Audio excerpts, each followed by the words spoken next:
And welcome into the latest edition of the Unpaid Interns. It is Friday, July 17th. Griffin Gonzalez joining me here on our Zoom podcast. Griffin, good to see you again. And good to see you, Austin. How you been? Last day of vacation. We'll get back to the pennant background here shortly, but it's been sunny and hot and humid and not rainy. So I guess we'll take that. Doing our best to social distance. Masks are required here on Hilton Head Island. I think that's going to start happening in more places. Folks, mask up. I meant to bring mine in and put it on at the beginning of this podcast, but it's in the car. So it's where it needs to be. But yeah, mask up, people. They're doing it here in Hilton Head, and I think it's making a difference. So let's get started, Griff. We got some stuff to talk about. Some local Indiana news. Victor Oladipo had originally said he was not going to play in the NBA restart, but he said he was going to go to the bubble. Now he is in the bubble with the team, practicing with the team, feeling good, and he says, I might come back. Like, he's really thinking about it. It sounds like Nick McMillan is almost planning on it. Where do you stand on what Oladipo's doing? And there's also the hidden aspect of the salary argument between him and the league. Yeah, I think that's the funny part is it feels hidden, but it's also like kind of, I think, the main reason he would want to come back and play. Mm-hmm. I think there's a little negotiation there. And I think Vic saying that doesn't have anything to do with it because he said in an interview yesterday, like, oh, that has nothing to do with it. It has everything to do with it, I think. And I think we're just kind of trying to play the Pacers fans and said, like, he actually wants to come back because that's a great storyline. But I don't think it's the truth. I think it is financially based. And here's the thing. I look at this Pacers team. I think if Victor is healthy and ready to go, this is a difference between a 5-8 team in the East and a top 5 team in the East, which doesn't sound like a big difference in a normal NBA season, but when you're in a bubble with no fans and no home court advantage, it can make a difference. And I think you're going to see that difference being made with Victor on the court. I do think he plays. I don't think you're making this much noise if you're not planning on playing. So I do definitely think he's playing. And I think it's just a factor of what does he look like back? Is he at 100%? Is he feeling good? Is his shot right? And I think he's going to have a pretty phenomenal bubble season. I mean, this would be a great time to make a statement for the Pacers. It's been weird to see ESPN tweeting these things out, and there's no like first reported by Woj on there. Like, we're not getting that right now. Woj is behind closed doors, and I'm like, who's breaking this news right now? Who do we have out there getting the scoop if Woj isn't doing it? Or maybe Woj is doing it and just not putting his name on it yet. But anyway, still in the NBA, Mike D'Antoni says that James Harden was rusty for approximately 30 seconds. But in all seriousness, with maybe people who aren't as superhuman as James Harden, how much is rust going to be a factor in the NBA restart? Or actually in all restarts for that? I think it's a factor in the sense of, there's only so much you can do on your own. So I think the individual stuff, like getting shots up, that's not going to be an issue. I think when you think team defense, team offense, when you run plays, that's going to be an issue. That's going to be complicated because that is, you need bodies for that. It's hard to like run a shell drill with one person. You can't do it. So I do think it's going to be pretty rusty here for a few days. And I think that's why the NBA made it important not to just jump right into the playoffs, even though they totally could. They wanted to get a few games under their belt so they could get players back in the motion. But I'll tell you what, Giannis said his first practice, he sucked. So I think here's what the most exciting thing with the bubble is you have no clue what's going to happen here. It might be a total dumpster fire. It might be the greatest success story of coronavirus. So I think that's what we're excited to see. Well, and I think in the MLB, pitchers can't just like get thrown into the fire. You can see they're having their like inter squad scrimmages right now and trying to work the pitchers in and kind of let them slowly ease their way in, because pitchers are going to be the hardest people to try and just kind of go full throttle here. in a week or so. So it'll be interesting to see how much that does play a factor in it. You mentioned the bubble. There's been it's kind of interesting to watch the bubble tattletales or whatever you may call them. The people violating the bubble. We had a guy, I don't remember who it was. I think he was on the Kings that left to pick up a delivery order, but he left the bubble and he now has to quarantine an extra week and a half. And then you've got Zion who leaves for a family matter, and it appears that the NBA is going to do everything it can to attempt to push it under the rug and move on because he's a superstar that they cannot afford to have out when the season resumes in 2 weeks. You never knew. You knew it was not going to have a dull moment. I mean, oh yeah. Here's what I love. You have baseball, you have football, you have personalities that kind of.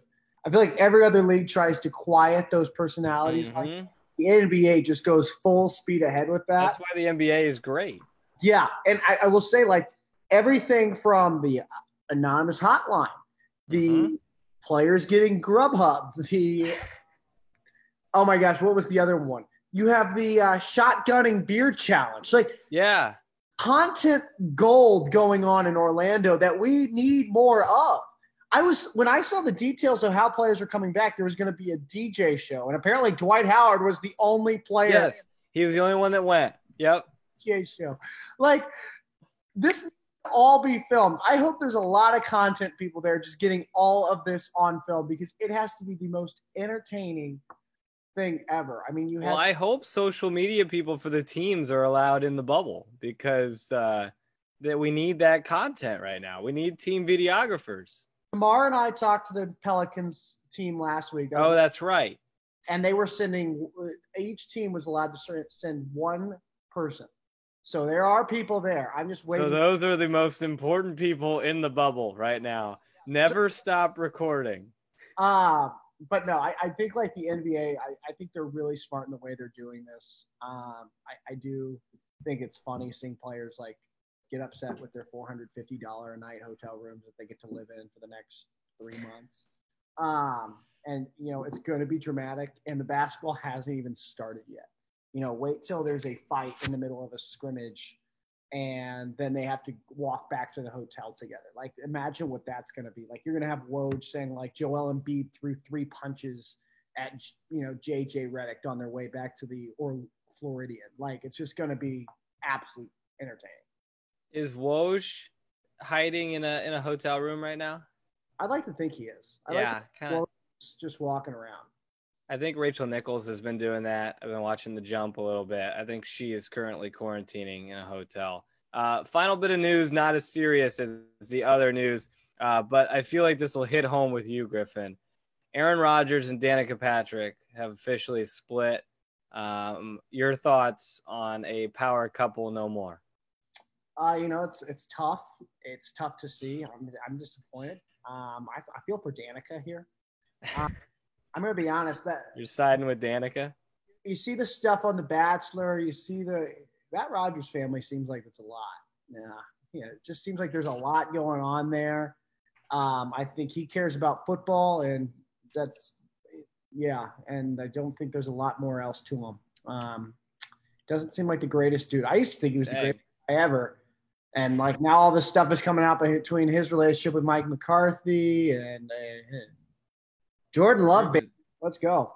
Griffin is coming after him in a very difficult time. That's Danica, man. You don't do that. Come on now. Well, on that note, let's move on to our first guest. He has just joined our Zoom call here. We are very happy to have him. He is the head coach of the Indiana volleyball program. Steve Aird. Coach, happy to have you. How are you? Gentlemen, what's up? What's popping? Oh, not much. Just wrapping up some vacation, wrapping up some beautiful sun. We're happy to have you. I guess first off, how's the family? How have the past couple months been for you guys? Good, man. You guys may know I've got 3 young ones in my family. So 9-year-old daughter, 7-year-old son, and a 4-year-old son who's about to turn 5. Like most people, trying to lay low. the first couple months of the quarantine stuff was homeschooling, and we've got some debates going on right now about how that's going to work going into, August and September. Not a lot of other stuff going on, just trying to keep a pretty low profile, make sure we communicate with the team as much as possible. I'm sure we'll get into that a little bit, but wife and kids are solid. My brother actually back home in Toronto was pretty sick for a bit, and he feels better. Mom and dad are good. We haven't been able to go back to Canada, and they can't visit because the border is shut down. So that's a bummer for obvious reasons. And, just like you guys, outside of the world of volley, I read a lot, I watch a lot, I talk a lot. So, it'd be interesting. The world of sports right now is just so fascinating and heartbreaking, and there's a million different words to put to it. So, but anyway, I'm excited to be here. It's good to see you guys, and let's roll. Absolutely. I know you've been kind of leading the charge, at least in Bloomington. You've been a part of the Big Ten's anti-racism and issues of equality group with the Black Lives Matter movement. What are some of the next steps, and what have you been doing previously, and what are some of the next steps for you and for the Big Ten and for our country to continue this movement that's gained so much ground here in the past couple of weeks?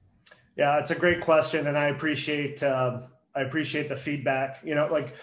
People laugh a lot, but Canada is a really multicultural country. And, growing up, even in middle school, like when we were young, I think my first album that I got that was an LP was Public Enemy's It Takes a Nation of Millions to Hold Us Back. I've been a hip hop head since third grade, and then came up through the Canadian equivalent of like the AAU hoop circuit. I was a big basketball player as well as volleyball player until I had to make some decisions about college and national team stuff. But I've always been in, quote unquote, the culture, if that makes sense. And it's funny because you can't love the culture and not love the people. And I feel like that's something that gets missed all the time. It's like, you can't be listening to hip hop and rap and R&B and being in love with everything, with the NBA and with college sports, and then somehow not feel a deep connection to the people involved. So, with the racism part of it, for me, it's always been a white problem. It hasn't been an African-American problem. They've had issues for 400 years, and they've had to battle things that I can't imagine. I think what I'm really pleased to see now is you see a lot more people that are white starting to really wrap their heads around what it's like to be Black in this country, specifically in this country, in the United States. So it's been good. I think the calls with the commissioner of the Big Ten and the people involved have been amazing. And that's been my last thing. My last feedback on our last meeting was we need action items now. It's good to have, committees, and it's good to have thoughts and prayers and all of that. But like at the end of the day, we got to do stuff. And I feel really good about where that's going. So there's a lot of not just awareness you see in the NBA and the WNBA. There's a lot of stuff about what's going to be on jerseys, what's going to be on courts, just continuing the conversation and education. So, I feel good about it. I'm really deeply involved, very committed to it, and have been my whole life. So that's a pretty obvious thing that I would hop on board for. Coach, you're a pretty positive, obviously very energetic guy. You don't shy away from that ever. I'm just curious, in a time right now where things are low, people are upset, people are angry, people are sad, people are lonely. How do you keep that positive momentum? How do you keep that energy up if you do? And how do you do that for your team?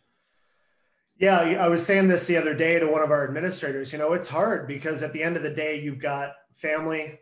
You've got, I've got 18 players on the roster, their family. I've got a full staff, all of your friends, all of the people across the country who you communicate with. At the end of the day, I just think it's a choice. I think you have to find right now we've got a roof over our head. We've got food. We've got working internet. We've got a lot of first world problems if we're going to sit and think about what we don't have. And, the woe is me stuff. I think giving back matters. Trying to, it's not just financially and trying to help people out, like a guy like Ed who runs Buffalo's in town. We were working to feed middle school kids that couldn't get lunches, and I was involved with him in that. Like, there's some really good people in town doing stuff. We're just not beating our chests about it the whole time. You just got to assume people are trying to do what they can. And if you can't do things financially and you can't do things, you can't really be out and about in the community right now because of COVID. One thing you can't control is energy, and getting on the phone, checking in with people and making sure they're doing okay. So I think that's a pretty important concept. It's not easy. And there's days where my wife will look at me and she's like, "You're down." And I'm like, "Oh, for sure." That's the human nature of it. But I've been really impressed with my team, really impressed with my support circle, my friends and family. And you just do what you can to control what you can control. But not to get too sporty or cliche. You're just trying to win the day, man. I wanted to win breakfast.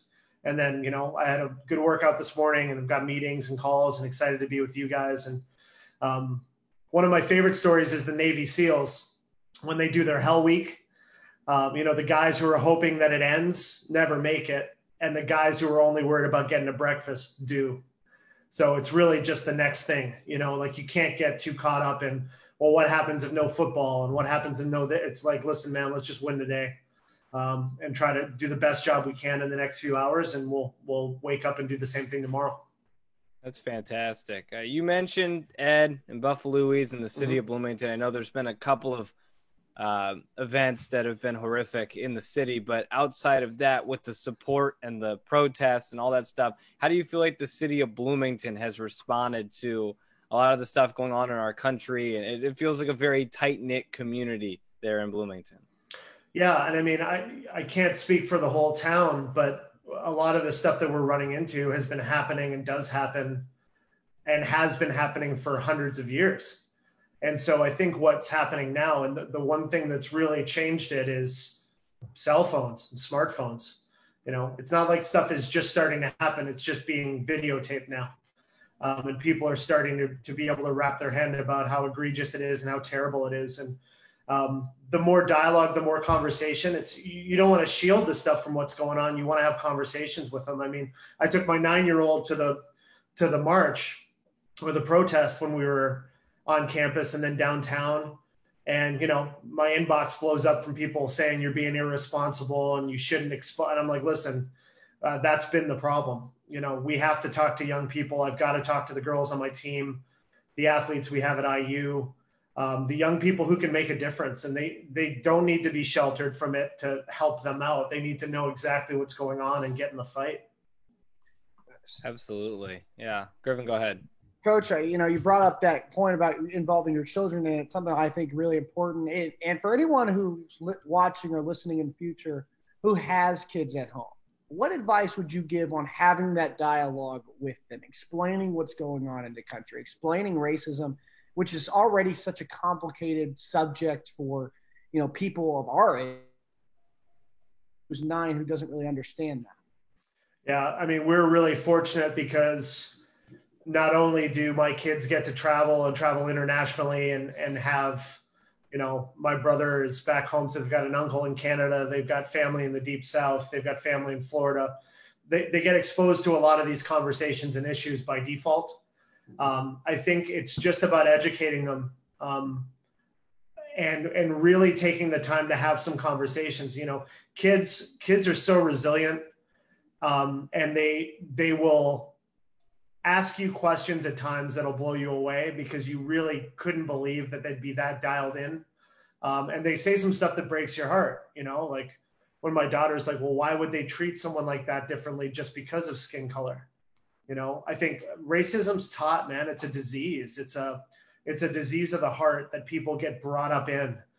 So the more people you can touch that don't view it that way and they feel differently about it, it's each one teach one, right? If my daughter and her friends can be better, I think that's an important thing. I think avoiding it or trying to shelter people from the realities of it, man, that's a deep conversation. The other thing too is I feel like 9-year-olds now are the old 15-year-olds, like what they're exposed to. I think because of the internet and YouTube and stuff, you're just like, oh God, these young kids are getting exposed to so many things that, I'm a little bit older than you guys, but not so out of touch. I mean, when we were growing up, it felt like we got exposed to stuff in our teens that now these young kids are all over.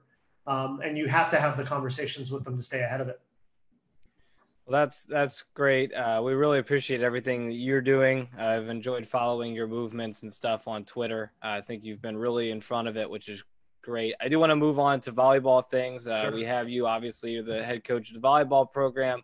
You guys returned last week, is that correct? Started the return to campus? Yeah, the process was they all got back kind of July 5th, 6th, quarantined for 48 hours, had their testing on the back end of it, had waiting for results, and then started to work out with Coach Virtue and our strength staff, and right in the infancy of trying to bring these kids back to getting some volleyball stuff going. So what does that process look like for you, for the athletes? What has the past week been like? I know everything's limited. We just talked to Allison Jordan of the women's soccer team on Wednesday. Right. What's the process been look like, and does it feel like Indiana's doing the right things and making everyone feel safe? Yeah, easy to answer. I've been so impressed with Indiana top to bottom. Their protocols and procedures and what they're trying to do. Listen, you can't eliminate all of the risk. Right? If you go to Kroger, you go to Chipotle, you're wearing a mask, you're doing everything you can. Nothing is foolproof right now. But, Fred said this before he left, and Scott said this to us on meetings. And we have the very best doctors giving us the very best protocols, and we believe our kids are following them to a T. My staff and I have had no contact with our team, and we won't until preseason starts. So we're getting reports here and there just to make sure they're doing okay. And we talk to them just to check in. But my understanding is our volleyball schedule right now is pretty simple. They get up in the morning, they eat, they go and work out with Coach Virtue, come back, they study, they get some lunch. Some of them will knock a ball around a little bit at Wilkinson in the afternoon, come back home, eat dinner, study, do class, and crash. And that's really just they're starting to get into a little bit of a routine with that. Basketball, men's and women's basketball and football are different because they get time in the summer with their teams. Volleyball doesn't. So we're not in a situation where, and it bums me out. I wish we had contact with them. I mean, we got kids on campus and I can't really be around them, but that's the reality of it. So until we start preseason camp, that's what's up. Coach, I guess one question I've kind of had through all this reopening process that I'm curious to hear your takes on is you hear about how do you bring these players back? What protocols you go through? Indiana, obviously, a leading example and the best way to do it. But at the end of the day, these kids are still college kids. They still want to be with friends. They still want to interact. They still want to enjoy Bloomington is a great college town. They want to enjoy the college atmosphere while they're here. As a coach, is it hard kind of saying like, hey, can't right now? Is it difficult trying to take that charge when tell them, we can't really have you around all your friends right now. We can't. Yeah. Really. Yeah. I mean, I was 20 and I was a blast. You know what I mean? Like I was,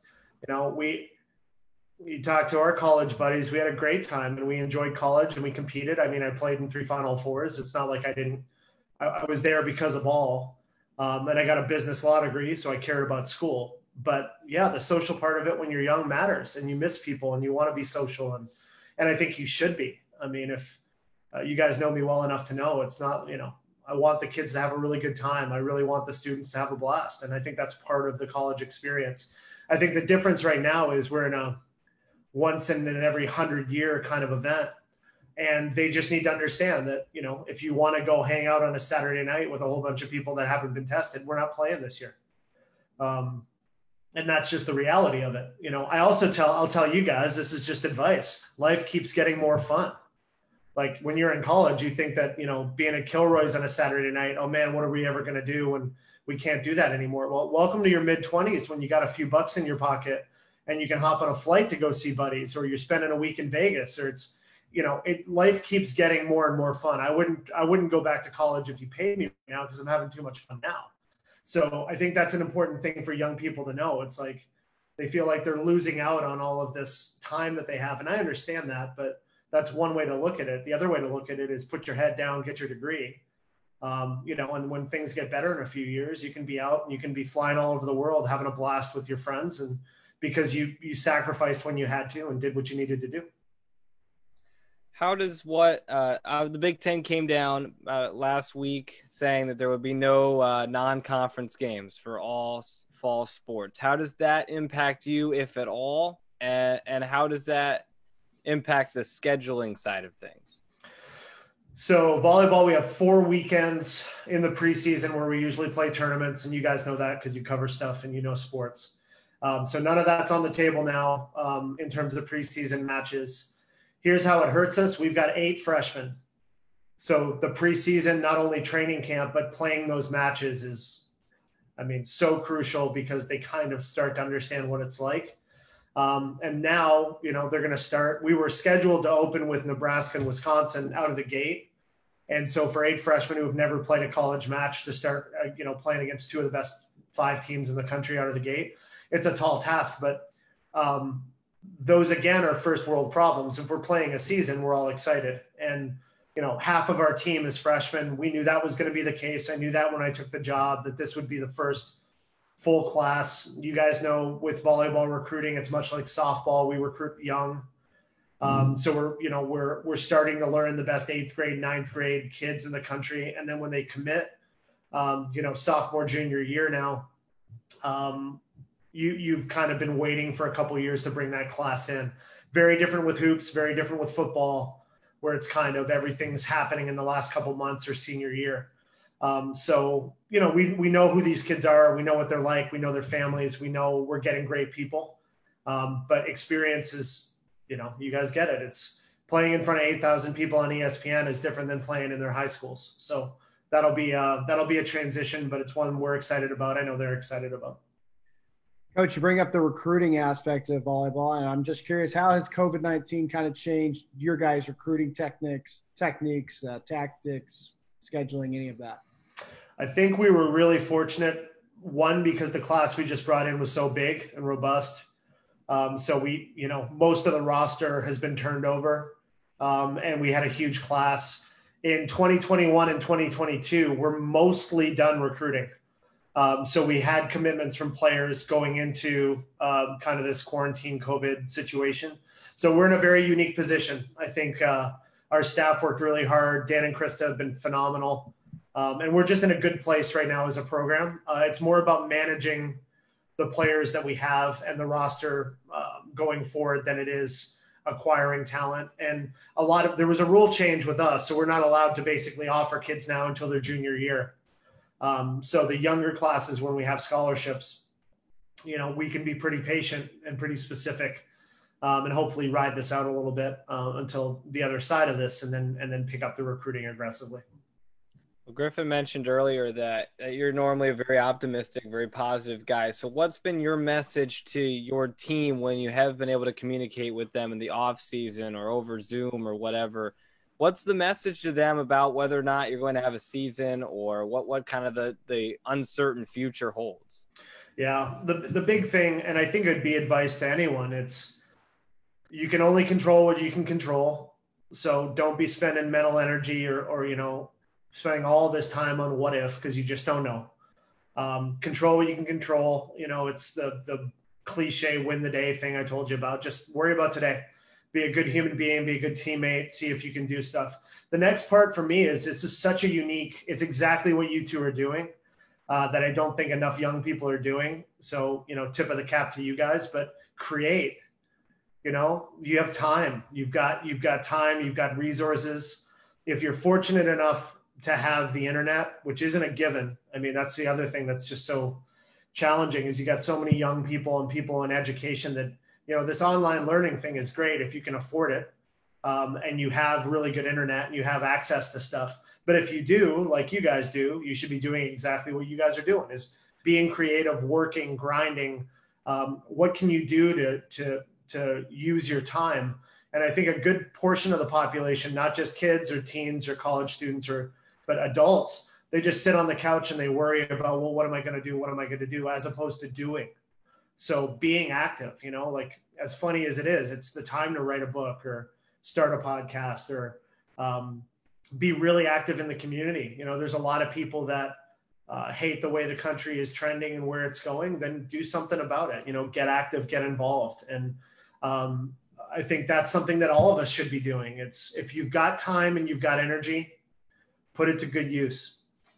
Yeah, the thing I keep coming back to are the books and movies and music that come out of this whole quarantine period are going to be absolutely phenomenal. So Yeah, we don't have the time, and that's this generation of athletes that I'm coaching and younger.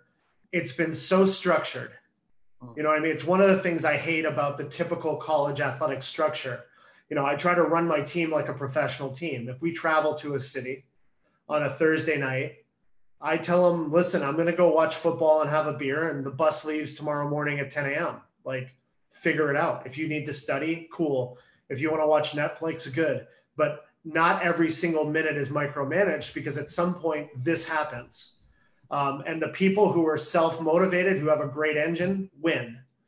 And the people who are externally motivated and keep being like, what do I do next? What do I do next? Well, you lose, because you got to figure out how to be independent and do stuff on your own and grind.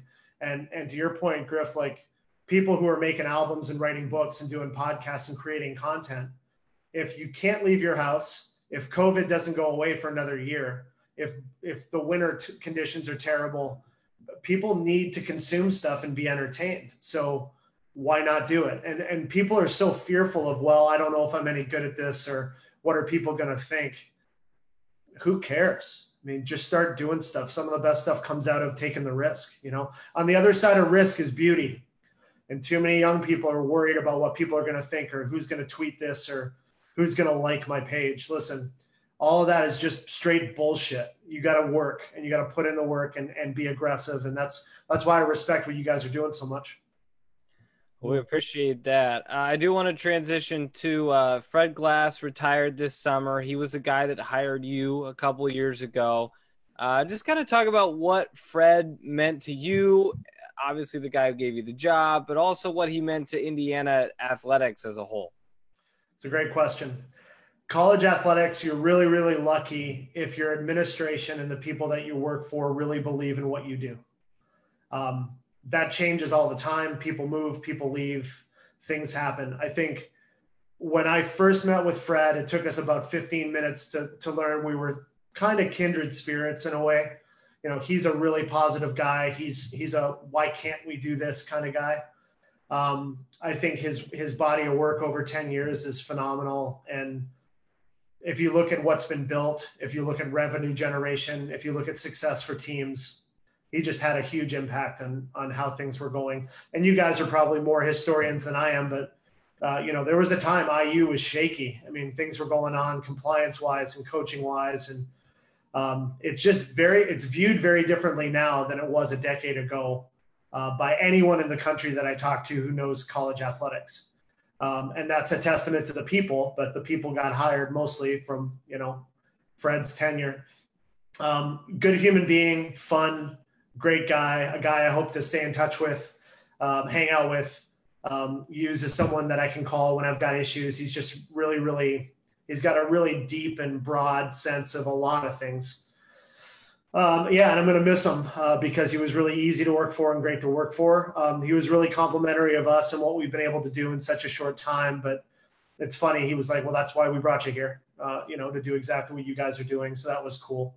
And then obviously I'm really excited about Scott. Scott's background, how much he cares about this place is so obvious. And, you know, being involved with the early Bobby Knight teams and all the championship stuff and all the buddies that he had and all the basketball players. And he's a Hoosier, and he cares more about this place than anyone.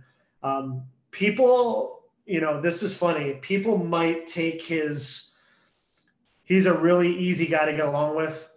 He's super nice. He's very gregarious. He talks, but he is really, really sharp, and he is really, really tough. And that's, you know, you want someone in that position who's fighting the right battles. And he's got all the tools, man. You know, I think Fred said this when he left, like, don't let the fact that he's charming and nice and kind, you know, he's got the chops to do this at the highest of levels for sure. Coach, I'm going to be honest with you. Your philosophy is something I've admired since you've arrived here in Bloomington. And it's something I would like to ask about now. It's just overall, you come into a program, and from day one, you want to transform it. You want to turn it into something special. Your goal is to make this one of the best programs in the country, already in one of, if not the best conference in the country. You want to make it the headliner of it. you go through all this change, you go through all this energy building, you have this whole momentum for you on this IU volleyball squad, and you have to ride the ups and downs with that. I'm just curious, as a coach and as that leadership role, how do you go about doing that? How do you go about maintaining that philosophy through the ups and downs of a season that you guys can have? Yeah, well, last time I checked, the whole country's in the same situation. So I still feel like we're at a competitive advantage because attitude is a competitive advantage. Mm-hmm. And I think there's a lot of people in the country that are like, well, what are we going to do? What are we going to do? You know, like I know for sure, I talked to our marketing department and pretty much said, I don't want a dime from marketing.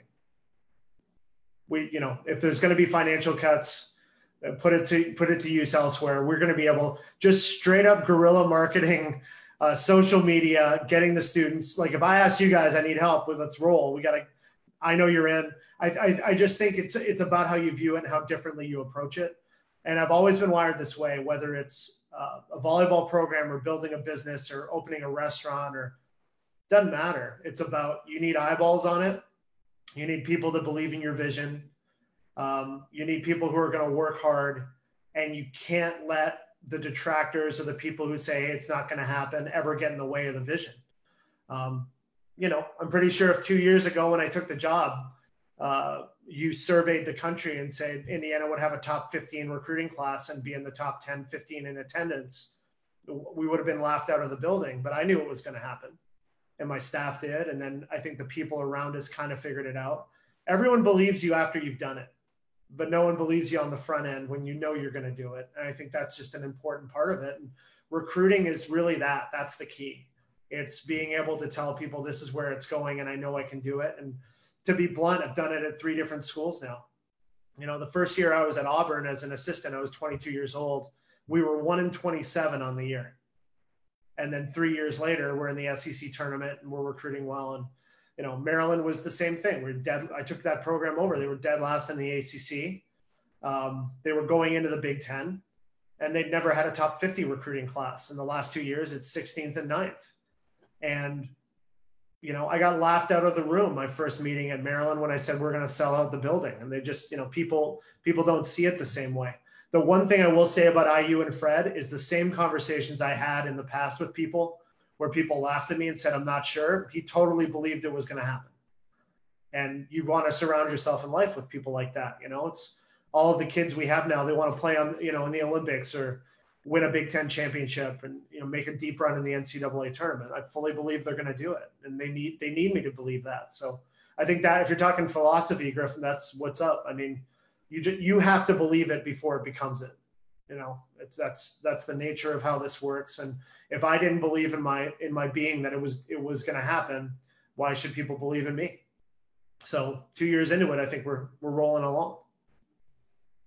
Well, you're a big Toronto Raptors fan. You're an NBA fan. They're coming back. I gotta ask you, what do you think of the odds of the Raptors? Obviously, no one really knows anything about what the NBA is going to look like, but you and OG, I mean, what do you think about the Raptors? First of all, happy birthday to the young god, the young king, OG Anunoby. Yes.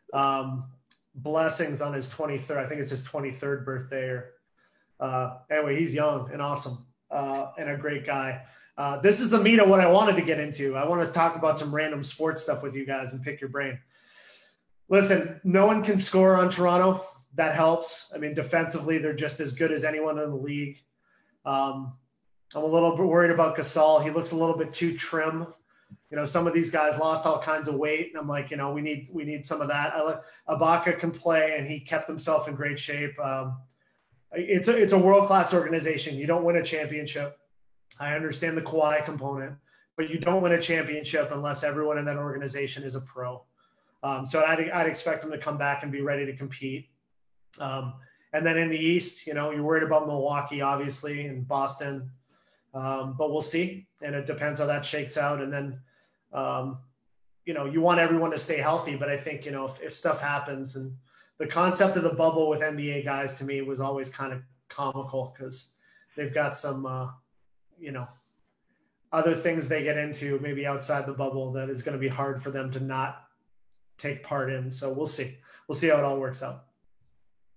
What do you think about the bubble? I mean, there's been a couple people going out to get a delivery order or going out to do whatever. Dwight Howard's hosting a DJ event that no one comes to. I mean, what do you think about the bubble so far? I think it's better the bubble in Orlando than in Vegas, because I'll tell you this about life. Mickey Mouse, you can get away with, some extracurriculars. With Vegas as a whole different buffet of options that you don't want people touching. So I'm happy that they're in Orlando. I think for the most part, those organizations, there's so much money involved. And you see the guys, they're making fun of, some of the guys are making fun of what they eat and where they're staying and stuff. But, to be blunt, not many people when they go on vacation want to stay in a hotel that's worse than their house. And all of these guys' houses are amazing. So any type of hotel is probably a massive downgrade. And it's cool to see some of the other guys talk about, listen, when we grew up, you read what the Greek Freak had to say. He's like, 4 of us were living in a 1-bedroom place. I mean, we're good. And, we're eating and we're playing and we're training. We don't need much more. I think they're going to take it seriously. I think most of them know that the shelf life to play is small. You're an injury away from your career being over. If you're healthy and on a team that's got a shot, you're going to take it seriously. And all jokes aside, I think the NBA probably is going to do an exceptional job of doing everything they can to keep people safe. You can't stop people from making decisions. And if there's going to be some people that make decisions, it just looks like they won't be in that bubble much longer. And that's going to hurt their family. It's going to hurt their income. It's going to hurt their team. So hopefully people stay professional. All right, my first question, because I'm taking control. So there is going to be a time, I think early August, when Major League Baseball, hockey, basketball, everything is going to hit for a 48-hour period, games from like 10 a.m., MLS stuff, all the way up till midnight and rinse and repeat. How in a perfect world are you two spending that? It might be a multi-TV setup, I think. I think it's going to have to be a multi-TV setup. I'm moving back into my apartment first week of August. So I think it's a bring TVs into the living room, hook up a couple of laptops, and you got 3 games on at once. I don't know if I can get much more than 3, but I think that's kind of the setup. We get some food, we get a 3 TV setup, kind of like March Madness. I think I'm going to treat it like March Madness with 4 games on at a time. Griff, what about you? See, I think I'm not a huge hockey guy and I'm not a huge baseball guy. So I'm not really worried about that. And what I'm worried about is I'm a huge college football guy. Okay. Yeah. NBA guy. So if those overlap, we're in trouble because those take up a majority of my Saturdays in the fall. So we could be in trouble with that. But I think, man, I'm just ready. I'm ready for anything right now. How many people, so, being socially responsible here, let's say you guys are in a local apartment or townhouse or whatever your situation is. How many buddies are in it? And what's the seating arrangements? That's the next important thing. For me, go ahead, Griffin. Well, this is actually interesting you asked that because I've been texting my roommates about it this week, Steve, Coach. We have 2 couches coming in. We just got 2 new roommates, and one roommate's really insistent on bringing this couch, but we already have a couch. So my idea is let's go to Home Depot. We'll build risers. So smart. One level, then another couch on top. And then we'll have like double road couch. So if you want to both lay down and have the couch, you have both lay down and have the couch, or you could fit 6 people there. I think that'd be a smart move, especially if we're going to have that many sports. I think that'd be the way to go. That's an elite move. And I won't lie to you. We had that set up in college at one of the houses on Barnard Street, State College, stand up. But we had a pretty good setup. I'm going to need to know if you guys pull this off. I might, the Coach Steve Ferry might be dropping off beverages to certain houses, depending on how you guys, I just think it's a golden time to be a college student. And I feel I have to give back towards the ambiance, maybe is the way to put it. Construction of the risers, because that's my biggest concern. No, 0% chance I'm doing manual labor, but I'm dropping off a case of beer is in play. So, beggars can't be choosers. Go. I'll hold you to it. Okay, sounds good. We already have the 2 couch set up, but we don't use risers. We just have one on one wall and one on the other. Chairs around them. We could probably sit 10 comfortably I would say. And that's probably the max we would do. Obviously, in today's day, you don't need to have a giant gathering. Our neighbors are high school friends of ours, so we'd probably have 8 to 10 people just kind of watching sports. I don't know when they're all moving in. I don't know if they're moving in as early as I am. I'm just ready to I love my family. I've loved the months that I've gotten, but I'm ready to be a little bit independent and live on my own for a little bit. So I don't know when they're moving in, but I'm excited to kind of get a group together and watch some sports. All right. So next question, college football happening, yes or no? It's 7/17/2020, 11:45 a.m. And I want a one-word answer. Are we playing college football, yes or no? I'm going to say no. I think you've already got, I don't know. I just think gut feeling is no. I really hate that. I hate it a lot. But with what the NCAA just tweeted out yesterday, the graph of where they thought it was going to be and where it is now, that was not a great sign for me. I don't feel great about it. Okay. Griff? I'm an optimist, so I want to say yes, but I also, I had a podcast yesterday about IU football, and I was just, going through all this data, all the stats, and I just don't see how it happens effectively. And I think it takes one school to have, more than 10 positive tests on a roster to just ruin the party. So I don't know how it looks. Like I said, you're asked, that's a lot of athletes to ask to be responsible as 20-year-olds. Steve, did you see what Illinois is doing with their 20%? No tailgating, 20%? Yeah. Do you think that could work? Here's what just on the macro, here's what I think. I think that when Kevin Warren, the commissioner, and company said, hey, we're just going to go to Big Ten competition. So we're looking at, if you're playing football, it's probably early September would be maybe the first game. All right. So if you guys have just seen how quickly this thing moves north and south, the flattening the curve, can that happen now? Can it get snapped back in the next 2 weeks because things were getting out of control? So is everyone going to snap back to, there was 19 states this morning, I think on CNN, they were saying are kind of a red zone or a hot zone, that they should go back to phase 1 type activities. So let's fast forward a month, 30 days. All of these states have everyone's wearing a mask. They've cut back on all the stuff. Bars are closed, everything. It starts to flatten, it starts to get lower, and we're in a better position. We could still start planning middle of August for stuff middle of September. And because it's just the conference, we can be a lot more nimble. Yeah. So I think really what the hardest thing for me and for you guys too, the uncertainty as a coach is tough because we just don't know how it's going to play out. But I also think canceling stuff without really having a feel of data or knowing what it's going to be like in September or October, we could start playing football at the end of September and still get a pretty robust season in. Mm-hmm. But we don't know what it's going to look like in a week or 2 weeks or a month. So the planning part of it, yeah, it's hard. It's hotels, it's charter planes. But the flip side of it, not a lot of people are using charter planes and there's not a lot of people in hotels. Yeah. So a lot of the stuff where you look at it traditionally, where you're worried about logistics and worried about how we're going to pull this off, it's just so different right now because the landscape's changed. I'll give you one really good example. We're not allowed to play matches at home on Saturdays of football Saturdays. So football plays at 3:30. We really can't play at 7:00. Parking lots, you guys tailgating, you guys understand that, right? Mm-hmm. And if we've got a great crowd at football, and let's say we're playing Nebraska or Penn State and we have a huge crowd, it puts a lot of stress on the athletic department with parking and ticket taking and stuff like that. Let's take fans out of the equation. There'd be no reason we couldn't play at the same time. Mm-hmm. Does that make sense? So That's one thing where it's like, all right, those are things where you're looking at scheduling and they could say, football could be at home against whoever and we could be at home against whoever. And both of those things could go off if it's just for TV, if the broadcast is just for TV. If it is 20% or 25%, or they have some type of hybrid, very doable as well. The brass tacks to all of it, we don't want anyone to get sick.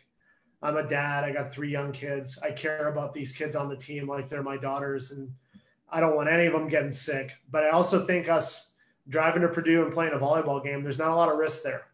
Yeah. Going to Illinois, not a lot of risk. If we get on a private plane and we fly to State College to play Penn State, that's private plane to bust a hotel to match with not a lot of interaction. I think there's a path to do it. So you look at the MLS, you look at the NBA, you look at Major League Baseball. If they're able to pull it off with a lot more moving parts, you hope that we get to the point where we can test and we can keep people healthy. And, not a lot of young people have had catastrophic interactions with this. I mean, I know there's been some cases of people being hospitalized, but for the most part, people under 30, people under 25 have been really resilient. So how does it impact you with conferences like the Ivy League, with the WAC, with the MAC? I think the WAC and the MAC just postponed the start of their fall sports, but the Ivy League fully canceling it. If that happens in other conferences, does that affect you at all? Like after Big Ten play, if there is an NCAA tournament, that kind of thing? Yeah. I mean, my thing with the NCAA tournament is if we get there, they can figure out what's going on. But literally, as we're on the podcast right now, the Atlantic 10 just said they're going to postpone fall competitions and championships to the spring. That was on the ticker. I just got a note about America East, going to postpone all fall sports to the spring. So literally every minute right now, I'm getting emails from different stuff, and we get communications from people about how it's going to work. And again, the spring isn't off the table. I think football in the spring is a possibility. Do I think we'd play volleyball in the spring? It'd be easy for us to do that and have championships that were in between baseball, softball. There's always a path to do it if we had to go to that direction. The big thing for both of you to know is the NCAA has been really steadfast that they want the fall sports to play championships in the fall. Yeah. So our Final Four is in Omaha, Nebraska. The dates haven't changed. It's in December. That's the path they want us to play on. And with all of these sports saying they're going to move stuff to the spring, it might turn into a very unique situation where the conferences are playing, there's a Big Ten champion, but I don't know if we're playing in an NCAA tournament. I mean, last year we played Yale. They're an Ivy League team. Excellent volleyball program. We played them at home. There's going to be a lot of teams we don't play for, the near future in all these conferences that are punting to the spring for sure. Coach, I got to ask, because it's been burning this entire interview. Love it. Thoughts on taking you back to Penn State here, the Creamery? Yeah, it's funny. We didn't spend a lot of time at the Creamery. I know it's good. We'd when I went back, so I played there, and when I went back and I was an assistant there, my wife and I, it was just my daughter, and then my son who's 7. He was born in State College, so he's a Penn Stater. We would take them, But see, there's this street in State College called College Ave. There's College Ave and Beaver Ave, and it's kind of like Kirkwood. So we'd spend a little bit more time there than we would at the Creamery. Gotcha. Yeah. That's good. I'm a dive bar guy, man. I like sports and dive bars and peanuts on the floor and cold beer. What's your dive bar in Bloomington, if there is one? Yeah, it's we actually have this. I've been asked this 50 times, and I can't believe I'm blanking on the name. You guys will help me. It's in between Tap and the Irish Lion. And it's like literally like so small, right? Yeah, well, I got a great story about it, but I got to remember the name of it. Alley Bar. It's the Alley Bar. No, it's the Alley Bar. So here's what's cool about the Alley Bar. There's like 6 seats. I've been there, I think, 3 times. But every time I've been there, I bought everyone's tab that I've been there. So when we walk in, my buddy and I got a buddy who plays professionally, and he's the captain of the national team.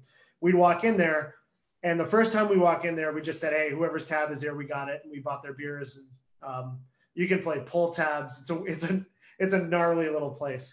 So the second time we go back, and literally this is maybe 14 months later, and we walked in, and literally they start cheering because the same people go there and the same people hang out there, and they knew as soon as we walked in, we were going to buy their rounds. So they lost it, and they're like, yeah, it's those guys. It was so funny. So, yeah, they don't really serve food. It's just like chips, and they've got peanuts and popcorn or something. But that keeps me out of the problem, like what the best restaurant is. The best restaurant in town is my house because my wife's a chef. And then all the other restaurants are great. I put them all in the same thing because I don't want to piss anyone off. Yeah, you're stealing we ask every IU person we have on the pod where your go-to breakfast, lunch, and dinner places, but I guess you're going to say your house. Breakfast is usually not very descript. My wife will do a smoothie or something, but I wake up every morning. I try to get a lift in and work out. Lunch, my kids love Chick-fil-A, like most people. So if they have that, and then we were on a stretch for a while where we'd have dinner at BJ's, because BJ's would bring the kids out this little like pretzel fruit thing at the beginning, and they were always fired up about that. But my wife is classically trained, and she's as good as any chef within hundreds of miles. So we try to entertain and have people over more than we go out. Is this going to be a tough question for you to answer, but what's her best dish? I don't know if this is going to cause animosity here. No, it's hard. I mean, she can kind of do it all.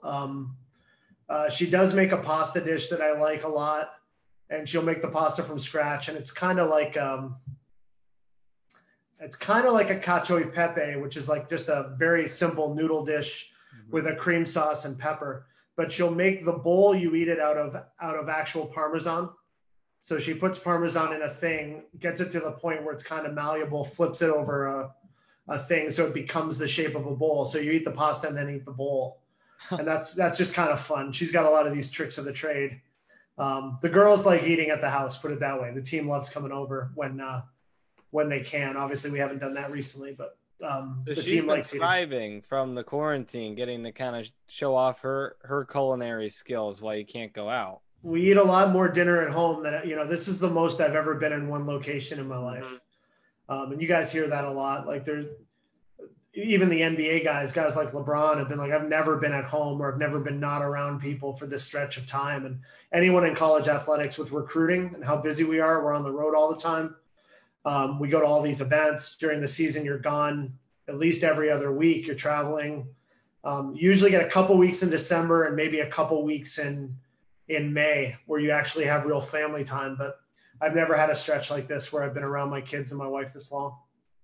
My mom had kind of counted it done, that she thought I'd be somewhere over the summer interning and wouldn't have this with me. So we're on vacation right now. She calls this the bonus vacation. Didn't think she'd get another one. And honestly, man, like the one thing, that's the blessing in all of it. You know what I mean? Like I know that if things come out of this, I'm going to be as busy as crazy. And I've missed weddings. I've missed birthdays. I've missed really important things that have gone on with my family. And the ability to have lunch or have dinner with my kids is something that inevitably I'll look back and be like, it was pretty awesome that it happened. We're all frustrated. We want to beat this thing and get back to doing what we're doing, but it's pretty fun to see my babies every day. All right. Do you have any other pressing questions for us?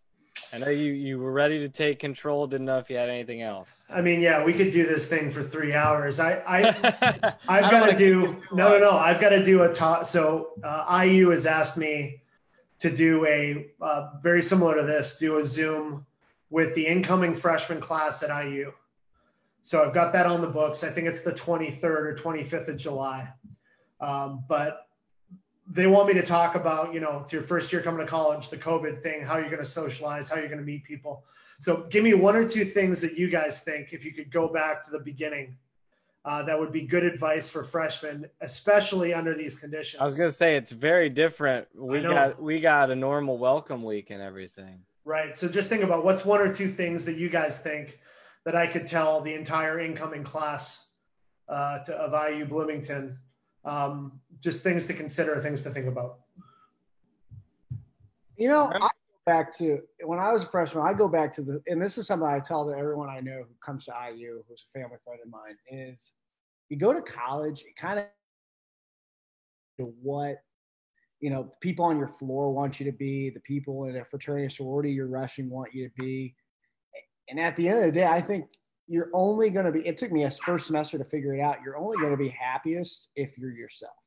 And you shouldn't try to be what everyone else you never just met want you to be. You should focus on what you want to be in college and have that defined before you go in. That's great advice. What about you, Austin? Along those lines, I was going to say, I kind of had these expectations of what college was going to be like from what I had heard, what I had seen. You just can't it's never going to live up to those if you set them before you go. You kind of have to let things happen, as you said, Coach, like live every day, just take it day by day. My other thing for like getting to know people, this was my roommate and I's thing, leave your door open. Don't shut your door in the dorm, because you will never meet anybody if your door is shut all the time. Doors open, you can walk by, say hi. We got to know so many people on our floor just by doing that. So be involved and keep your door open. That's my biggest thing for how to meet people. That's cool. I'll pass both of those on. I'm not going to give away the whole rambling presentation, but one thing I will say I think is really important, and for your listeners is good too, especially as a college person. I don't think people reach out to enough people in their area, on campus, in town. Like, think of how many amazingly brilliant people are at IU teaching, professors, coaches, that literally one email can change your life, but people never send it, or they never make the call, or they're never going to get a cup of coffee. But if any of you guys wanted to get into X, you know, I tell that to people all the time. Like, my cell phone and Rolodex, I've been really lucky. I know people, you know people from Sage Steel to people who run businesses to people involved with professional teams to, you know, and any single person who's ever written me or sent me an email or said, can we grab a coffee and talk? The answer's been yes. And I think young people need to know that. Like, successful people want to help people. You know, I had to talk to the people who were running the Little Five, and they were talking about a new track and a new server. I was like, hop on a plane and go see Mark Cuban. Like, go email him, call him, track him down. And, you know, it's the same thing. You get laughter from the room. But this one guy did it and tracked down a way to communicate with him. And Mark Cuban got back to him. And he showed up to Wilkinson the one day and he was blown away. And I was like, I told you, like, people are on their couch watching the news and watching baseball games. And if they get an email or they get a call, you know, most people are going to get back to you in some capacity. And if they're busy, they'll say they're busy. But I just don't think people reach out enough to the people, especially people they want to become. You know, so many young coaches never send the email like, can I come by practice? Can I see this? Can I see that? Can you give me your advice on this? I think same with you guys. Whoever is the best in your profession, pick up the phone, send them a note, say, listen, I've got a question about this. Then you're on their radar. They know who you are. They know that you're proactive. You've got a good engine. Too many people sit on the couch hoping. Hope is not a good strategy, guys. It's just not something I really spend a lot of time telling people. I hope this happens. It never works. So just do stuff. Make the call, make the email, meet the person. I've learned that through this podcast. I mean, I've had people say yes to this that I would never. I mean, I reached out through Twitter DMs and had people say yes. I just would never have thought, but I took a chance, and I need to start doing more of that. But I'm learning that through this. Like, people want to help. If you've made it in your profession, I'm learning that people want to help those who are trying to also make it. Yeah, and double down on that. So now that you've learned it, you're ahead of 99% of people. Now get cocky. You know, start to bite off more than I'm telling you. Start to bite off more than you can chew. You know, get a hold of Bill Simmons. Get a hold You're gonna get no's, but you're gonna get some yeses too, and you have to live with the no's and enjoy the yeses. That's kind of what I'm learning. Yep. Coach, I got to ask. This is my final one for you here, because as a little freshman at IU, you were actually one of the first coaches I talked to, because they were doing some tweet questionnaire with Coach Eric. Okay. I wanted your thoughts, favorite. I knew you were a rap fan, so I was just curious your thoughts on your favorite rap artists. And you gave me a few, and then you actually DM'd me and you said, hey, if I'm going to be real here, I got to do it offline. So I'm not going to share the comments of what the DM said. Sure. I asked a follow-up that I never got my response to, which I need to ask again. I need to ask your thoughts on this new rap scene that's out, because I know you're an old school guy. You like lyrical rap. You like that, rap with a message. What are your thoughts on, like, the Futures and the Ray Strummonds and, that kind of rap? Fan? Yeah. It's a great question. I'm glad you kept whatever the DM was at the time. Cheers. Listen, I think what I don't want to become is the people. 1993, 94 for me was the golden years of hip hop for me. I think if you guys were to just do a straight Google search of the albums that dropped, it was Notorious Big, it was Tupac, it was Wu-Tang, it was A Tribe Called Quest. It was literally that one year provided me years and years and years of, like, what I thought was hip hop. When I got into the 2000s and things started to change a little bit, I didn't want to be that guy to be like, no, these kids these days. You know what I mean? And so I'm trying not to do that now with a lot of the stuff that happens. So yeah, it's different. I think the sound is different. I think the creativity is different. I think the fashion is different, but I think every generation has their own stuff. And then there's a lot of these weird crossover situations where, you know, Future and Drake have a lot of stuff that they put out that I think is good. Khaled, last night at midnight, Drake dropped two songs with DJ Khaled, which are both unique. You know, one's a little bit more upbeat and more kind of older Drake, and then a track called Grease that he dropped. I like, it's more of an island vibe, and Drake is saying, but I think all of it is new. And I think here's the best advice I can give people. It's just like a TV show you don't like, you can change the channel. So I like some of Lil Baby stuff. I don't like it all. I like some of Future stuff. I don't like it all. And if I need to go back to 93 and listen to a whole Tribe Called Quest album, I'll do it. And I don't think it's bad, but the more content, the better, I think, is probably the answer. Well, Griffin was telling me before the pod he really wanted to get that question answered. So I'm glad that we put that one out there. Coach, you've been so gracious with your time. Thanks so much for joining us. I know you're a busy man, so appreciate your hour with us. Stay safe. Best of luck to you for the season upcoming, and thanks for your time. 1993 hip hop. Google it. Yes, sir. All right. We'll do that. Hopefully everyone else does. Take care, Steve. Yeah. That was Coach Aird, volleyball coach for Indiana University. Much longer than I could have ever expected. Normally we have our Friday guests on until like 11:45, 11:50. It is 12:06 right now, and we are just signing off.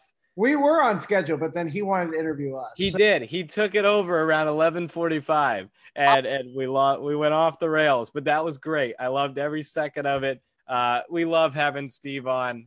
He's a great guy. If you don't follow him on Twitter, if you don't follow the volleyball program closely, do it. Make that a point. If you live in Bloomington and you haven't been to a volleyball game at Wilkinson Hall, I don't know what you're doing because they are electric. And you've got Steve Aird on the sideline. It's fantastic. So we'll keep it short, though. Let's wrap it up. It is 12:07. Griff, thanks for coming in, co-hosting. Thanks to Steve Aird. Reminder, you can catch all of our previous 25 episodes and this one as well, wherever you get podcasts, and also on our IU Sports Media YouTube page. We'll be back on Monday at 11 o'clock. Stay tuned for that. But for now, for Griffin and Steve Aird, I'm Austin Render saying so long from Unpaid Interns.